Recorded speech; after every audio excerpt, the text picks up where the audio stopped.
धर्मांतरण केस की बात कर लेते हैं, जिस मामले में रोज नए खुलासे हो रहे हैं और यूपी एटीएस छांगुर बाबा और उसकी राजदार नसरीन से लगातार पूछताछ कर। छांगुर बाबा की सबसे करीबी मानी जाती है नीतू रोहरा उर्फ नसरीन। नसरीन के बैंक अकाउंट से तकरीबन 14 करोड़ रुपए मिले। बताया यह जाता है कि नीतू रोहरा उर्फ नसरीन के ही पैसे से बलरामपुर में शुरुआती दौर में छांगुर बाबा ने आलीशान कोठी बनाई। जांच में अभी तक पता चला है कि नीतू रोहरा उर्फ नसरीन और उसका पति नवीन जौहर उर्फ जमालुद्दीन ने कई फर्जी या ट्रस्टनुमा संस्थाएं भी बनाई थी, जिसके जरिए गल्फ कंट्री से पैसे आते थे और इसी फंड का इस्तेमाल धर्मांतरण के लिए किया जाता था। यूपी एटीएस और जांच एजेंसी लगातार इस मामले में जांच करने में लगी हुई।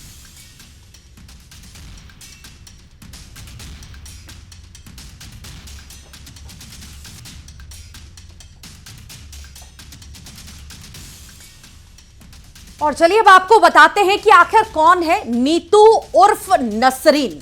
सवाल यह है कि आखिर नसरीन बाबा की इतनी करीबी कैसे बन गई और क्यों उसने अपना नाम, मजहब और जिंदगी पूरी की पूरी बदल दी। तमिलनाडु की रहने वाली है नीतू। मुंबई में छांगुर बाबा से उसकी मुलाकात हुई थी और छांगुर से ही प्रभावित होकर उसने धर्म परिवर्तन कर लिया था और जल्द ही जलालुद्दीन का उसने विश्वास जीता और छांगुर के काले कारनामों की साथी वो बन गई। धर्मांतरण के काम में भी वो छांगुर बाबा का साथ दिया करती थी और छांगुर ने नीतू के नाम पर संपत्ति भी ली। यूपी और पुणे में करोड़ों की संपत्ति है, ये भी जानकारी जांच में सामने आई है। छांगुर बाबा के साथ नसरीन गिरफ्तार हुए हैं।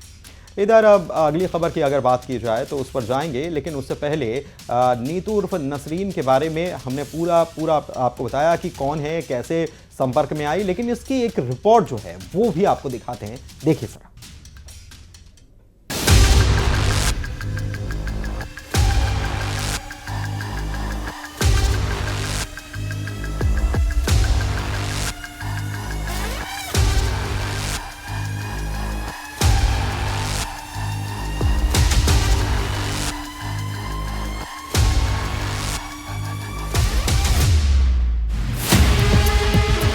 उत्तर प्रदेश के बलरामपुर में आतंकी फैक्ट्री चला रहे जलालुद्दीन उर्फ छांगुर और उसकी साथी नीतू उर्फ नसरीन से लगातार एटीएस पूछताछ कर रही है और पूछताछ के साथ साथ जांच में तमाम कई नई चीजें सामने आ रही हैं। नीतू ने बनाई नींव, छांगुर ने बनाया किला।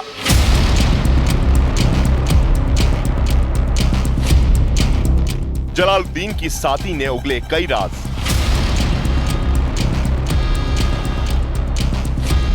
धर्मांतरण के धंधे से बनाया आतंकी ट्रेनिंग कैंप। बलरामपुर के धर्मांतरण केस में सबसे बड़ा खुलासा, आरोपी छांगुर उर्फ जलालुद्दीन की सबसे करीबी नीतू रोहरा उर्फ नसरीन वो मोहरा है जिसकी बुनियाद पर जलालुद्दीन ने पहले धर्मांतरण का नेटवर्क तैयार किया और बाद में अपने अड्डे को आतंकी ट्रेनिंग कैंप में तब्दील कर दिया। नसरीन बन चुकी नीतू रोहरा के अकाउंट से 14 करोड़ रुपए मिले हैं। सूत्रों के मुताबिक नीतू रोहरा उर्फ नसरीन से मिले पैसों से ही बलरामपुर में छांगुर का अड्डा तैयार हुआ। बलरामपुर में नीतू उर्फ नसरीन के पति नवीन उर्फ जलालुद्दीन के नाम से एक शोरूम भी है। बताया जाता है कि नीतू उर्फ नसरीन के ही पैसे से शुरुआती दौर में छांगुर पीर बाबा ने बलरामपुर में अपनी कोठी बनवाई थी और इसी बलरामपुर के उतरौला में बनी आलीशान कोठी में धर्मांतरण नेटवर्क की नींव रखी गई। एटीएस छांगुर उर्फ जलालुद्दीन और नीतू उर्फ नसरीन को लेकर कोठी पर भी पहुंची थी। यहां पर दोनों से पूछताछ की गई थी। नसरीन और उसके पति ने फर्जी संस्थाएं बनाई और गल्फ कंट्री से फंड हासिल किया, जिसका इस्तेमाल धर्मांतरण के लिए हुआ। आसवी इंटरप्राइजेस, आसवी चैरिटेबल ट्रस्ट, अबा ताजुद्दीन बुटीक और आसिफिया हुसैन सेंटर जैसे ट्रस्टों के जरिए फंड विदेश से भारत लाया जाता था। अब सवाल है कि आखिर नसरीन बाबा की इतनी करीबी कैसे बनी और क्यों उसने अपना नाम, मजहब और जिंदगी बदल दी। जवाब वही है, जलालुद्दीन उर्फ छांगुर बाबा ने नसरीन को अंगूठियां दी, झाड़ फूक की और उसका काम बन गया। बस क्या, उसने अपनी ही नहीं अपने परिवार की भी पूरी जिंदगी छांगुर के नाम कर दी। नीतू उर्फ नसरीन मूल रूप से तमिलनाडु की रहने वाली थी, लेकिन वह अपने पति के साथ मुंबई में रह रही थी।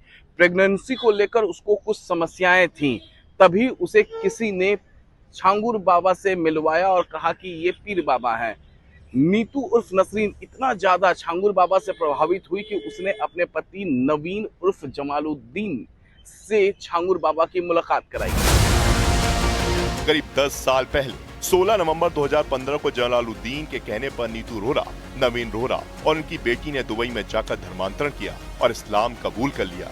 नीतू नसरीन बन गई, नवीन जमालुद्दीन बन गए और उनकी बेटी सामले बन गई सबीहा। इस बीच नसरीन और छांगुर बाबा की नजदीकियां बढ़ती रहीं। दोनों साथ मिलकर लगातार हिंदू लड़कियों का ब्रेन वॉश करने लगे और बलरामपुर में धर्मांतरण का अड्डा आतंक का अड्डा बन गया।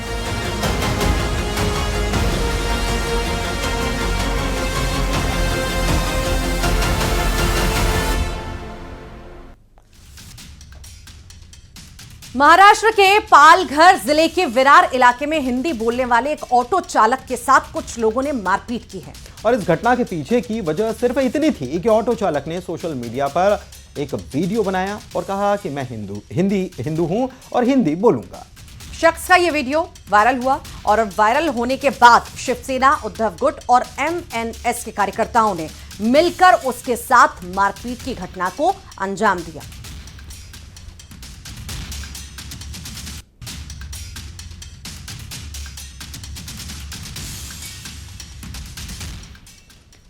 मध्य प्रदेश के इंदौर में लव जिहाद को लेकर उस वक्त बड़ा खुलासा हुआ था जब पहली बार लव जिहाद की फंडिंग के सबूत कैमरे पर सामने आए थे।